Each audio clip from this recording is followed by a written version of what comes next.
Hey gang, welcome back to another edition here of Intuitive Angling. Thanks a lot for taking some time to watch the video. Today got a really good video with you guys. I'm gonna cut through some myths and cut through a lot of the misunderstanding people have about gear ratios, the speed of the retrieve of the reel you have, and sort of save you some money and sort of simplify it and give you my opinion on what works really good. I think it's gonna be some good information for you guys. Real quick before we get started here, just wanted to remind you guys of the SolarBat Founders Day sale that's going on. SolarBat has a sale right now on the sunglasses. They're hunting glasses or shooting glasses, fishing glasses. They got some great deals, like if you buy a pair, you get the second pair of equal value free, or some of the deals you buy a pair and you get a grab bag of sunglasses valued at $30 for free. I'll include the SolarBat link in the description here. You guys can check it out and get you some RB2 model sunglasses. Much appreciated. Okay guys, let's get into this a little bit.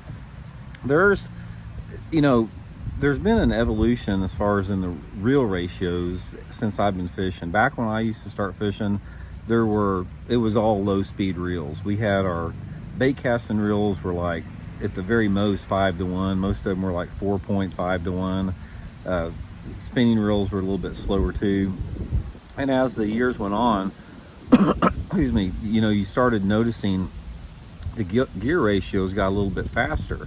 And I remember back in the late 1980s, somebody first came out with a 7 to 1 retrieve ratio reel. I think Daiwa did. Everybody freaked out because nobody had even heard of anything that high. It was all 5 to 1 up until that point. And people are saying like, why would you ever need a 7 to 1?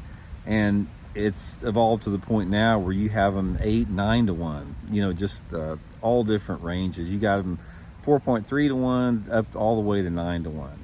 And it can be intimidating to the fishermen. And a lot of this, guys, it's sort of like the same deal with electronics. It's like companies create this stuff to basically, try to push sales, try to increase revenue, sell more product. I mean, that's just how it works. But I'm here to say in this video, you don't need it. Do not get sucked into thinking you have to have all these different ratios, because you don't. You do not have to have it. I'm going to simplify it for you guys. In my opinion, all you need.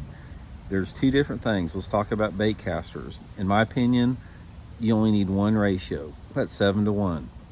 If you have a reel that has a 7 to 1 ratio, in my opinion, it's the most versatile reel out there. You can do almost any technique that you want to do with it. You can pitch, flip, you can throw crankbaits, you can throw spinnerbaits, you can throw topwaters, whatever with the thing. The only thing that I do is since that's all I use, that's all I have. I've got nothing but 7 to 1 bait casting reels. And once you get comfortable with the line pickup on a 7 to 1, you can control the speed of your retrieve simply by slowing down or speeding up. And it gives you a good combination of power on the low end and speed on the upper end. Now, there's going to be some people that say, well, I want to throw a crankbait or a spinnerbait on a 6 to 1 or 4 to 1, or I want to, be able to pitch and flip with a 9 to 1. Yeah, if you guys want to go out there and spend all that money and have all these different confusing gear ratios that every time you pick one up, you have to readjust your learning curve to it, fine. If you've got the discretionary income to do it. But I'm here to tell you guys, you don't need that, man. Just get you a 7 to 1 ratio reel and you're good to go. Almost for anything out there that will apply to that. Now, the same with the spinning outfit. Spinning reels don't usually have as wide of a range of speed retrieves on it. I would just recommend staying with a simple, like a 6.3 to 1. 6.3 to 1 gives you a lot of power again. It gives you some speed on the top end. It's just a really, really versatile ratio as far as you can get used to with that. So every single year I've seen, reel companies come out with these new retrieves on there, and it just sort of cracks me up because, like I said, you just don't need it. In bass fishing, when you're talking about equipment, there's a big difference between your wants and your needs.